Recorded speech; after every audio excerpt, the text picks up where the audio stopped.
సరే ఇప్పుడు ఫేస్ చేస్తున్న ప్రాబ్లమ్స్‌లో వెయిట్ గెయిన్ ఒకటి. అంటే చాలామంది జాబ్స్‌కెళ్ళే వాళ్ళు కావచ్చు, ఎవరైనా కావచ్చు బయట ఫుడ్‌కి అలవాటు పడుతున్నారు. సో, దీనివల్ల వెయిట్ గెయిన్ అవుతూ ఉంటారు. దానికి సంబంధించి వెయిట్ లాస్ అవ్వడానికి ఎలాంటి టిప్స్ ఫాలో అవ్వాలి సార్?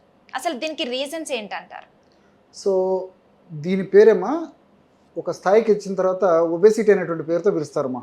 అంటే ఉండవలసినటువంటి బరువు కంటే 10 కేజీలు పెరిగితే ఓవర్ వెయిట్ అని, 10 కేజీలు దాటి పెరిగితే అంటే 20 కేజీల వరకు పెరిగితే ఒబెసిటీ అని చెప్పేసి, అంతకంటే దాటి పెరిగితే మార్బిడ్ ఒబెసిటీ అని చెప్పేసి పేరుతో పిలుస్తుంటారమ్మా. అసలుకి అన్ని భాషలో ఓబ్ అంటే అతిగాని, ఓసిస్ అంటే తినడం.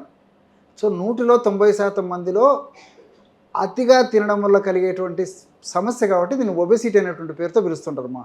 సో ఈ రోజుల్లో వివిధ కారణాల రీత్యా మనం తినేటువంటి ఫుడ్డు ఎక్కువైపోయింది, చేసేటువంటి పని తక్కువైపోయింది. కాబట్టి ఈ యొక్క కారణం వల్లనే ఎక్కువ శాతం మందిలో ఈ యొక్క వెయిట్ గెయిన్ అనేది జరుగుతుందమ్మా.